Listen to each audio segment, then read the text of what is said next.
ကျွန်တော်ဇနီးအဲ့ဒီခြေထောက်နှိပ်စပါးမှာအလုတ်ဆဝင်ပြီးကလေးကသူမဟာတခြားလူတယောက်လိုလုံးဝကိုပြောင်းလဲသွားခဲ့ပါတယ်။နေဆိုင်စင်းတဲ့နေ့ဆိုရင်အိမ်ကိုလူတေလိုဖြူဖြော်ပြီးပြန်လာတတ်တယ်လို့တခုံးမှလည်းစကားမပြောပါဘူး။ဒါပေမဲ့ညဆိုင်စင်းတဲ့နေ့တွေမှာတော့သူမဟာကိုတချင်းတွေညင်းနေပြီးနှက်ခမ်းကြီးအနီရဲတွေစူးချက်ထုတ်နေတဲ့စကတ်တိုတွေနဲ့ငါဖမ်းပိုက်ချီအိတ်တွေကိုဝစ်စင်ကမနက်2 နာရီလောက်မှပြန်ရောက်လာတတ်ပါတယ်။အိမ်ပြန်ရောက်လာတဲ့အချိန်တိုင်းသူမတကိုယ်လုံးကပူချစ်နေပြီးညရိုးနားမှာလည်းတန်တရားဖြစ်စရာအမှတ်သားတွေခြေအိတ်တွေပေါ်မှာလည်းဘာမှမသိတဲ့အစိုးထင်းတွေနဲ့ပါပိုးပြီးထူးဆန်းတာကကျွန်တော်ရာထူးတိုးတော့မယ်လို့သူမကိုပြောပြတဲ့အခါမှာပေါ့သူမအလုံးမလုံးပဲအိမ်မှာပဲကောင်းကောင်းမွန်မွန်နေလို့ရပြီလို့ပြောခဲ့ပေမဲ့သူမကကျွန်တော်မျက်လုံးကိုစိုက်ကြည့်ပြီးဒီအလုပ်ကငါ့ကိုလူတစ်ယောက်လိုခံစားရစေတာနောက်တစ်ခါဒီအကြောင်းထပ်ပြောရင်ငါတို့လမ်းခွဲကြဆိုလို့ပြက်ပြက်တတ်ပြောခဲ့ပါတယ်ကျွန်တော်နောက်ထပ်တစ်ခုမှမဟရဲတော့ပါဘူးအဲ့ဒီနောက်ပိုင်းအိမ်မပြောတဲ့ညတွေမှာအဲ့ဒီစပါးရဲ့ကြောင်ညာဗီဒီယိုတွေကိုပဲတညလုံးထိုင်ကြည့်နေမိတော့တယ်လွန်ခဲ့တဲ့3 လကကျွန်တော်အိမ်ပြန်လာတော့ဇနီးဖြစ်သူလင်းရွယ်ဆိုဖာပေါ်မှာထိုင်နေတာတွေ့လိုက်ရတယ်သူမကမော့ကြည့်ပြီးငါအလုပ်ထွက်လိုက်ပြီးတဲ့ကျွန်တော်ရင်ထဲဘုံမနဲ့ဖြစ်သွားတာပဲကျွန်တော်တို့မှာတစ်လကိုအိမ်လစာ$8သူညကျော်နဲ့ကားလစာ$3သူညပေးစရာရှိတယ်ကျွန်တော်လစာကဒါတွေကိုပေးဖို့တော့မနေရုံးကန်နေရတာပါစားစိတ်တွေနှုတ်လိုက်ရင်ဘာမှမကြံတဲ့လောက်ပါပဲလင်းရွယ်သားဝင်မရှိတော့ရင်ကျွန်တော်တို့ဘဝပြတ်တော့မှာကျွန်တော်စိတ်ကိုအေးထားပြီးရပါတယ်အေးစစ်စစ်ရှာဖို့တခုခုတော့တွေ့မှာပါလို့ချော့ပြောမိတယ်သူမကငါအလုပ်တစ်ခုရှာတွေ့ပြီးခြေထောက်နေစပါးမှာနှိပ်တဲ့သူလုံးမှာအရင်လစာထက်3 ဆပိုရမယ်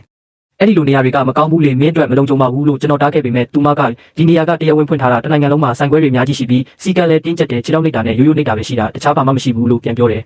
ကျွန်တော်တို့အကြီးအကျယ်ရန်ဖြစ်ကြပါတယ်အိမ်နောက်တက်တန်းတစ်လျှောက်အဆိုးဆုံးရန်ပွဲပါပဲနောက်ဆုံးမှလင်းရွယ်ငူချလိုက်ပြီး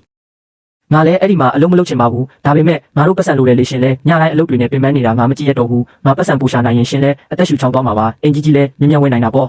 သူမရဲ့ငူထားလို့ဖောင်းမှုနေတဲ့မျက်လုံးတွေကိုကြည့်ပြီးကျွန်တော်အရှုပ်ပေးလိုက်ရပါတယ်သူမကကျွန်တော်တို့အတွက်လုပ်ပေးနေတာပဲလေကောင်းပြီလေစမ်းလုပ်ကြည့်ပေါ့ဒါပေမဲ့အစင်မပြေဘူးထင်တာနဲ့ချက်ချင်းထွက်လိုက်တော့ငါတို့ချွေတာပြီးနေကြတာပေါ့လင်းရွံကခေါင်းငိမ့်ပြီးကျွန်တော်ရင်ခွင်ထဲတိုးဝင်လာတယ်အဲ့ဒီညကသူမတော်တော်နဲ့ငုံမရက်ပါဘူးကျွန်တော်ကိုဒီလိုတွေရင်ဆိုင်ခိုင်းပြီးလို့တောင်းပန်နေတဲ့ကျွန်တော်လည်းသူမကြောကိုပုတ်ပေးရင်မိုက်မဲတွေမပြောစမ်းနဲ့ငါတို့ကလင်းမယားတွေပဲအတူတူကြော်ဖြတ်ရမှာပေါ့ဒါဟာဘဝရဲ့အခက်အခဲတိတိလေးတစ်ခုလိုပဲကျွန်တော်ထင်ခဲ့တာဒါဟာကျွန်တော်တို့အိမ်တော်ရဲ့အဆုံးသက်အစပြုခြင်းမှအဲ့ဒီတုန်းကလုံးဝမသိခဲ့ပါဘူးလင်းရွံရဲ့ပထမဆုံးနေ့ကနေဆိုင်မှာသူမည9 နာရီလောက်မှပြန်ရောက်လာတဲ့မျက်နှာကလူတေလိုဖြူဖြော်ပြီးနှက်ခမ်းမှာတွေးဆုပ်တယ်လို့အယောင်မရှိတော့ဘူးပင်ပန်းနေလားလို့မေးတော့သူမကောင်းမင်းချင်းပြပြီးစကားတခုမှမပြောဘဲရေချိုးခန်းထဲဝင်ကတကားပိတ်လိုက်တဲ့အထဲကနေအန်နေတဲ့အတန်တွေကိုကြားနေရတယ်ကျွန်တော်ရေချိုးခန်းရှိမှရက်နေရင်ရင်ထဲမကောင်းလိုက်တာဗျာတကားခောက်ပြီးကြည့်ချင်ပေမဲ့သူမကအတွင်းကပိတ်ထားတယ်